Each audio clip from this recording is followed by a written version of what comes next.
мојата најголема желба да оздравам, да немам болки, да пораснам и да бидам кон другите деца.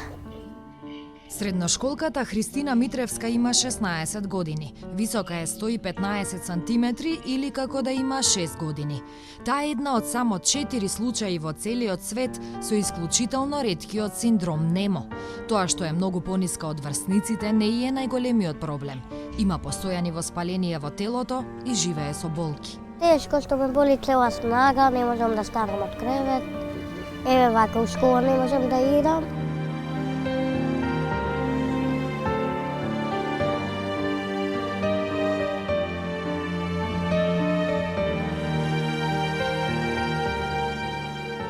А во деновите кога може да оди на училиште, вели, таму добро ја прифаќаат. Добро сме у школа. Кај имам неколку другарки од школа и се зборуваме. На мал одмор, на голем. До сега никој не ми кажал чуче, малечка. Но надвор од школото е поинаку.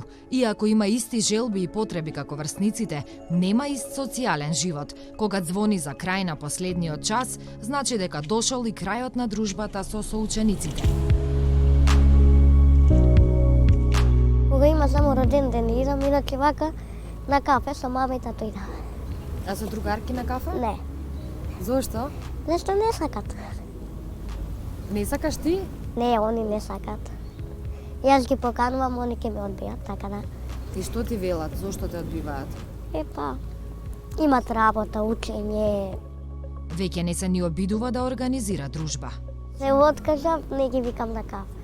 Мене ми е убаво да се седам дома, бидејќи се шминкам, ногти правам, се рачистувам, музика.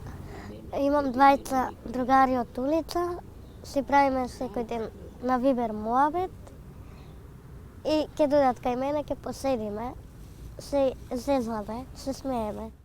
Некои денови не се воопшто забавни.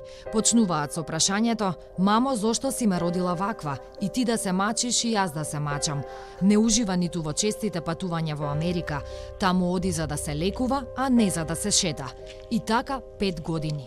Патувањава со мама на секои 3 месеци до Америка, тешки ти се? Многу. Зошто? Бидејќи многу е патот долг и мене не ми се иде, има многу чекање. Но мора да оди, бидејќи таму единствено може да ја добие терапијата за болеста и таа е експериментална. Оваа торба со лекови и го продолжува животот на Христина. Со неа за прв пат надминала 98 сантиметри, колку што била висока цели 8 години. Лекувањето е бесплатно, лекуите исто и се бесплатни. Ние знаа ситуацијата, ама патните трошкови, хотелот се мој. Како се снаоѓате? Како се снаоѓаме? Се снаоѓаме преку банкиве, и маж ми, и јас, децава. Кога не можеме преку банки, ќе се задолжиш, нели, има со камати, со едно. Све правиме за да однесеме Христина на лекување. Она ако не ги има тие лекови, може за жал да ја изгубиме. 4 патувања годишно ги чина до $25,000. До сега биле 20 пати. Како ќе го продолжат лекувањето во јануари ни сами не знаат. Ако веќе не може да се лекува дома, може ли некако поинаку да се помогне? Министерството за труд и социјална политика може да им даде само еднократна помош. Програмата за ретки болести во Министерството за здравство обезбедува лекови за пациентите и во неа не постои законско решение со кое би се предвиделе средства за трошоци како што се пати или престој. Не може да помогне ни Фондот за здравство, до нив семејството не поднело барање за лекување во странство, а и да поднесе, фондот покрива само ако лекувањето спаѓа во медицина базирана на докази, а тоа не е случај со Христина.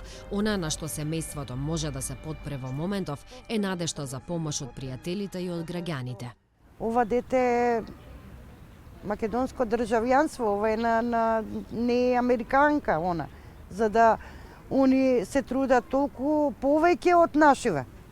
Немаме никаква помош, затоа што се обративме до нив. Они дигнаа раменици, ја више дигнав раце од нив. Така да не се надевам ништо од нив.